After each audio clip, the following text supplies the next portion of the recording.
Nagsalita po ang ating mahal na Secretary John Vic na ang nagplano po rito, o yung pagkaintindi namin, ang nagplano ay kayo.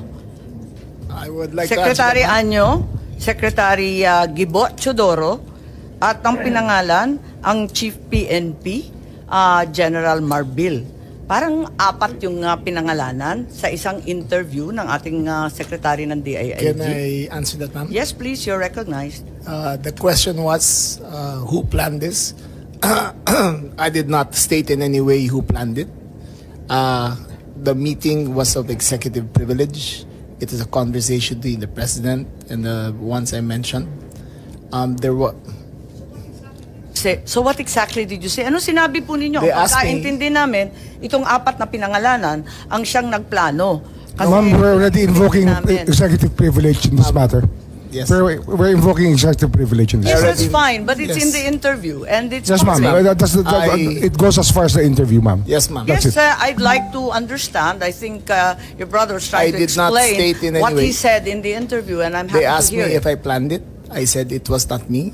There were other people in the room, but we did not discuss any plans of any arrest. Saan ang galing yung mga pangalan na ito? Ma'am, that again is executive privilege. Ma'am, let Pero me explain, ma'am. Let me nandun explain sa first, ma'am. interview po eh. Yes, yes, Ang ma'am. liwanag Let eh. me explain first, ma'am. We were discussing rumors of an impending arrival based Parang on hindi yung gano'n ang dating sa amin eh. Ang pagkaintindi that namin, is the apat whole na truth, nagplano. ma'am. That is we were discussing rumors. Go ahead, ma'am. Patugtog na lang natin para maintindihan ha. What was and who was really on top of this? Kayo ho ba? Because during the press conference of the president, it was you and the president. Yes. So ikaw ho ba nagplano ng lahat ng ito? Hindi naman, hindi naman. It was a group effort. Secretary Chidoro was there, Secretary Anyo was there too, and the President and I.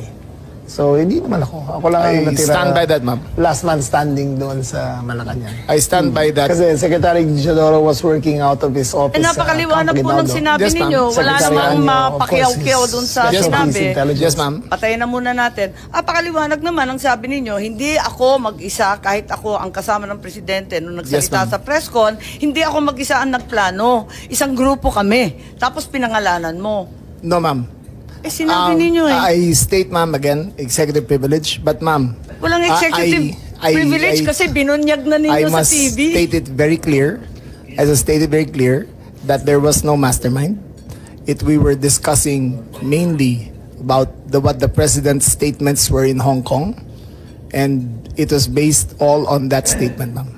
Sinabi ninyo na hindi kayo mag-isa na nagplano, kundi isang There was no grupo. planning, ma'am. Pero yun ang sabi eh. I said, hindi ako nagplano. Marami May kaming- isang grupo na Ang nagplano. We were all talking about a rumor, ma'am, and that was all. Rumor lang yon. Yes, ma'am. Group effort ang sabi mo eh. Ang tanong niya kung ikaw ang nagplano, tapos sabi mo, There was no hindi, planning, group ma'am. effort. There was no planning, ma'am.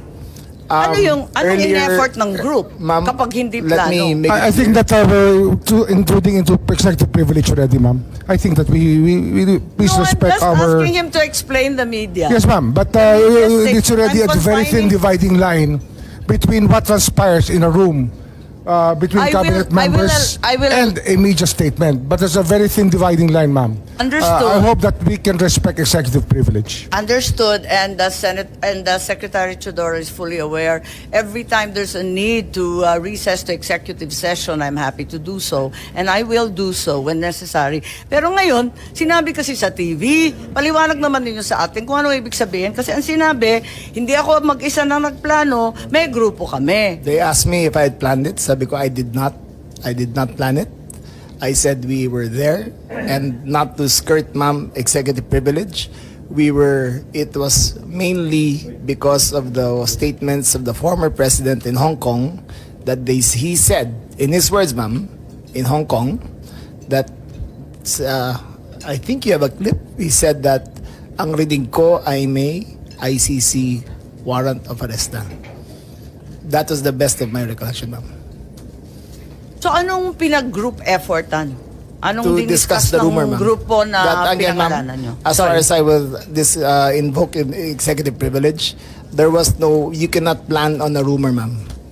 kaya nagtataka So, ako, again, bakit ma'am, group effort? Chismis lang naman yun. Chismis nga. Ayun Kaya nga nga, yun. kung chismis, bakit mag-group effort pa? Tapos pinangalanan mo Ma'am, pa lahat na maraming nag-group marites sa effort. mundo to, ma'am. It was, Dabis naman yung marites, dami-daming it marites was a sa amin. discussion of a rumor based on the statement of the president in Hong Kong. Nakakatuwa lang dahil chismis lang pala eh. Bakit sesentensyahan yung tao sa base ng chismis? It was a discussion of a rumor based on the statement of the president in Hong Kong. So you deny that you're part and parcel of the planning and that the other persons you named, hindi rin sila kasali dun sa pagpaplano? Again, ma'am, we were discussing the statement of the former president while he was in Hong Kong, that he said that he said, in his words, ang reading ko ay may warrant of arrest na ako. So that was the only basis of the conversation, ma'am. So ito yung group effort ninyo. Yes, ma'am. Pinagtulong-tulungan ninyo yung isang bahagyang chismis. It was, ma'am, all of that is, again, the statement of the former president, not ours. Okay, so walang kinalaman to. Pero para lamang sa kaprasong chismis, magtitipon-tipon pa yung mga sekretary ng gabinete. Nakakatuwa naman. Call it what you may, ma'am. Walang magawa. Opo, anyway, nabanggit na paulit-ulit itong Interpol, ano? At nabanggit na ng SOJ. At Ma'am, alam naman natin. ma'am, Yes if po. I may, since Yes, our Secretary name Teodoro, was, please. O kasi kasali kayo eh. alluded to, the Department of National Defense and the Armed Forces of the Philippines has no law enforcement mandate. Our sole mandate is to give support to the Philippine National Police when it is asked for.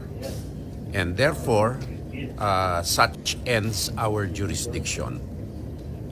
The operation is clearly a law enforcement one, and the Philippine National Police has the power to ask the armed forces to assist.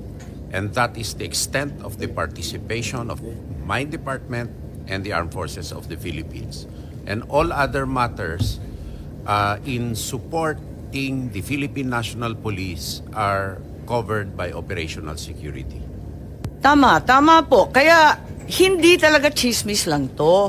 Meron talagang natanggap. At sinabi rin sa isang interview, alas 3 ng umaga, natanggap na yung notice of arrest nung Martes, March 11. Sinabi naman ni Secretary Remulla na si PNP General Marbil nakatanggap ng notice of arrest warrant alas 3 ng umaga ng Martes at sinabihan ang Pangulo ng alas 6. Nabasa niya na nga sa alas 6 ng umaga. I So stand by ibig that, sabihin, hindi po chismis to. Meron ng notice of arrest warrant. You're Totoo na talking siya. about two different days, ma'am. Okay. March 10. Sige, clarify was- po ninyo para March 10 maintindihan namin. was conjecture. March 10, was chismis pa lang conjecture. yon. Yes, ma'am. Dala nung salita galing sa Hong Kong. Yes, ma'am. Okay. March Tapos, 11 was a formalized transmission Okay. by the ICC towards Interpol, and that was the first knowledge that this administration had of the presence of a action by the ICC directed towards Interpol, and that was the only formal knowledge that we had. So, andun lang. So, ang ibig sabihin, ang gobyerno hindi tumulong sa ICC sa application ng warrant. Nagulat kayo na dumating na lang yung dokumento. Yes, ma'am. Wala kayong kaalam-alam or Ma'am, paghihingi? None whatsoever, ma'am.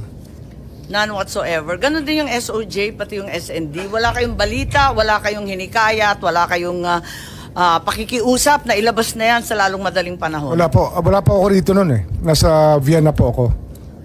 Ma-attend po ako ng United Nations meeting sa Drugs and Crime, Yung- UNODC.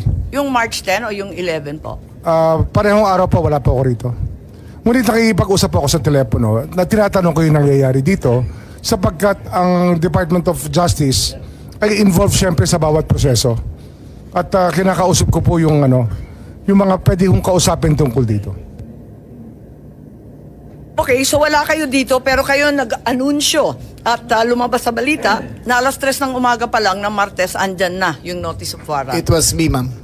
It was Ikaw me. ba? Ibang It was Remulla me. yun? Baka It was na-confuse me who pati confirmed, media. ma'am. Po. It was me who confirmed during the press conference of March on Tuesday, March 11, I think, that when the president asked me on when the notice of diffusion arrived, and I stated it was 3 a.m. Salamat. Okay. Si General Marbil, may idadagdag po kayo. Kayo daw ang nakatanggap eh. Mama, natanggap ko po yun ay more or less after ng 3 o'clock. So, usually, ito po talaga ginagawa namin. Pagka meron pong request ang PCTC Interpol, we act po dun sa kanila po. Kung ano po yung request ng PCTC Interpol. Maraming salamat, General Marbil.